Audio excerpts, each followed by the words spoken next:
मैं VN मिश्रा एक बार फिर हाजिर हैं। विद्या क्वेश्चन बैंक से मैथ की तैयारी कैसे करें में।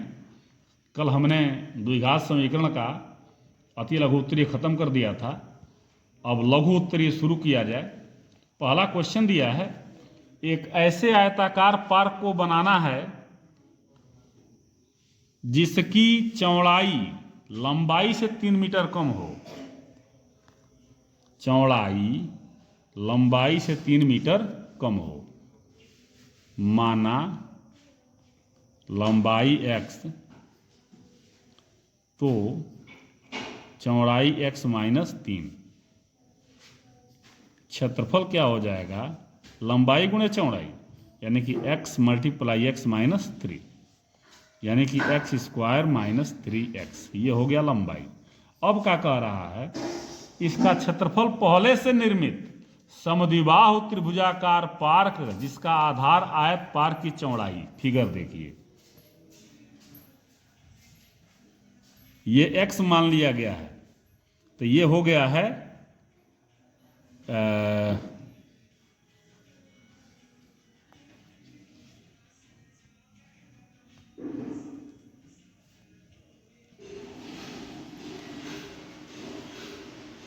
लंबाई मान लिया गया x और चौड़ाई मान लिया, तो चौड़ाई आपका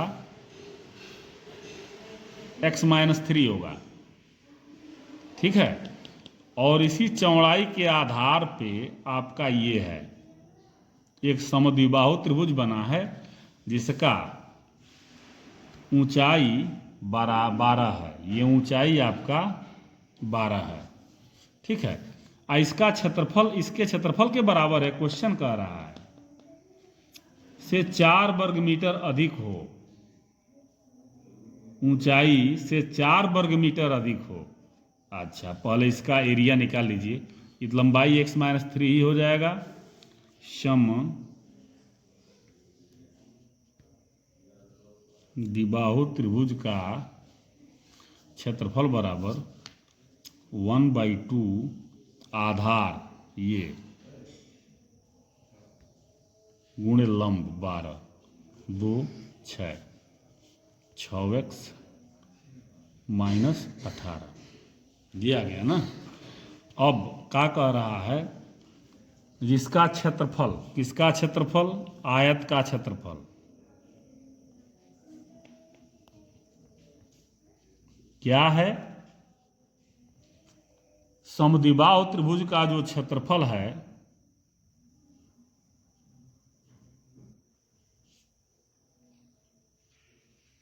इससे 4 वर्ग मीटर अधिक है। 4 वर्ग मीटर अधिक है, यानी कि x square minus 3x is equal to 6x minus 18 plus 4।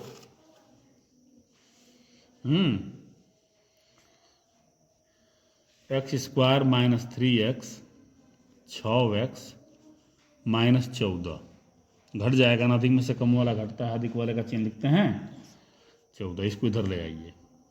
x square minus 3x minus 6x minus 14 बराबर 0। x square minus 6 3 9x minus 14 बराबर 0। अब इसको हल करिए। 7 2 9 और 7 दूना 14।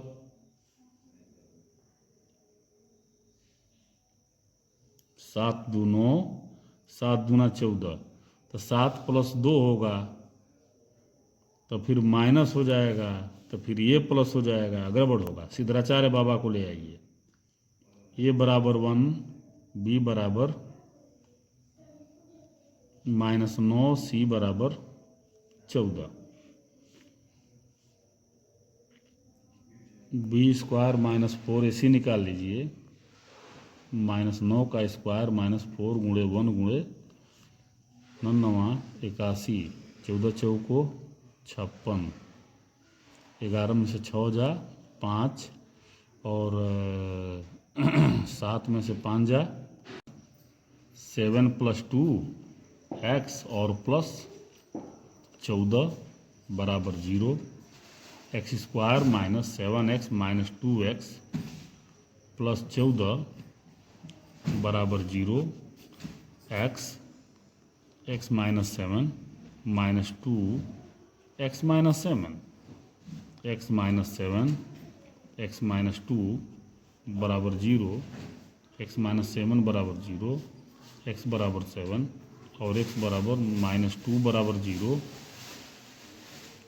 तो एक्स बराबर 2,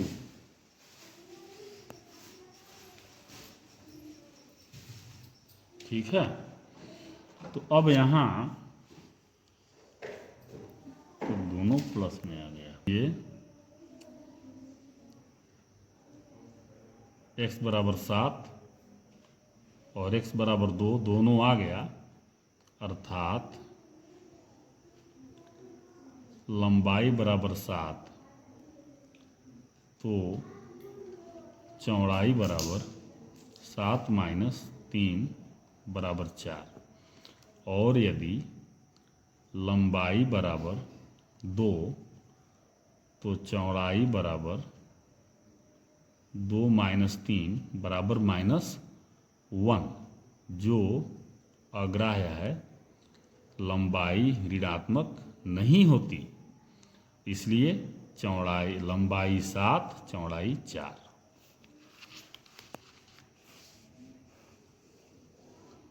थोड़ा सा बड़ा क्वेश्चन है, आप इस पर ध्यान देंगे।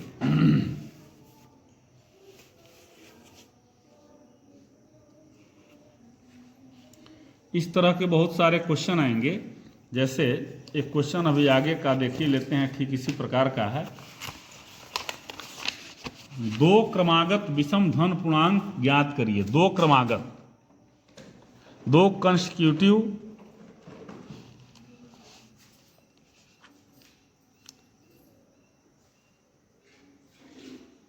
ऑड धनात्मक पूर्णांक हों। जैसे मान लीजिए कि धनात्मक पूर्णांक ये है, इसके बाद वाला धनात्मक पूर्णांक का हो जाएगा 2 + 1 यानी कि 3। इसके बाद वाला 2 + 1 + 1 ये हो जाएगा 4, ठीक है। तो माना एक हो गया x, दूसरा हो जाएगा x + 1, दो जिनके वर्गों का योगफल, तो ये 2 मान लिया ना। अब इनके वर्गों का योगफल x² और प्लस x + 1 का होल स्क्वायर, योगफल क्या है 290 है।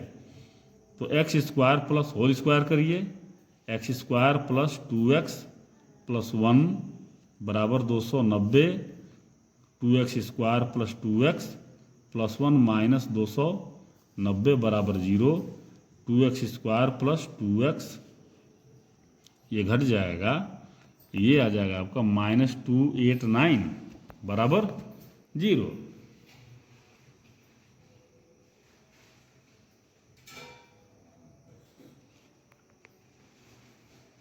तो सम की बात कर रहा है, सम धन पूर्णांक। तो जैसे मान लीजिए एक सम धन पूर्णांक है 2, दूसरा सम संख्या है 4, तीसरा सम संख्या है 6, होता है ना।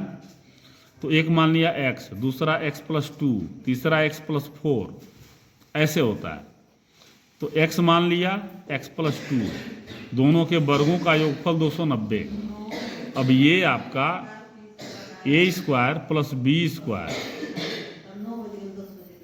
और ये 4x + 4 बराबर 290 इधर ले आइए।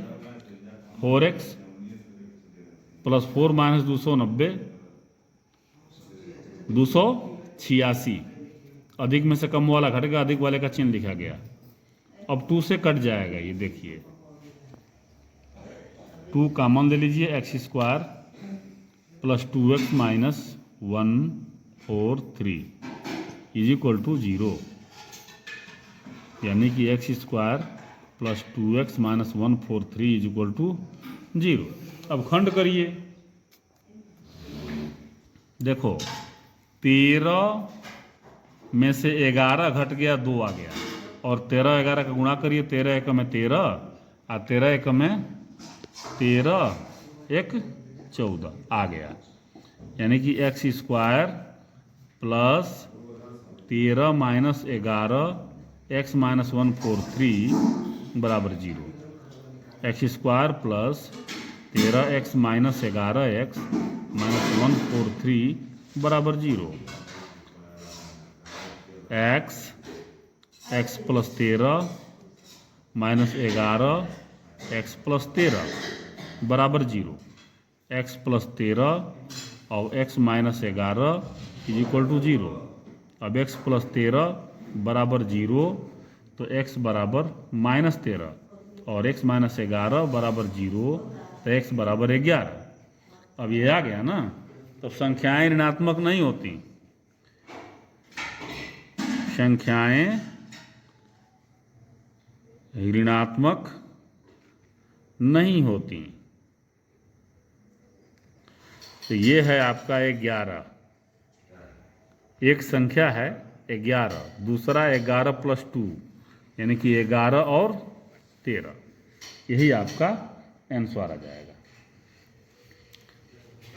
अब फिर हम लोग दूसरे क्वेश्चन पर चलेंगे। अब इसको समझिए और बार बार समझें। ये फैक्टर है, फैक्टर आप लोग पढ़े होंगे तो समझ में आएगा, नहीं फैक्टर पढ़े होंगे तो थोड़ा सा और मेहनत करना पड़ेगा। आप बताएं तो फैक्टर पढ़ाएंगे, फिर ये समझ में आएगा। ओके, थैंक यू, धन्यवाद। तब तक के लिए आज्ञा दें।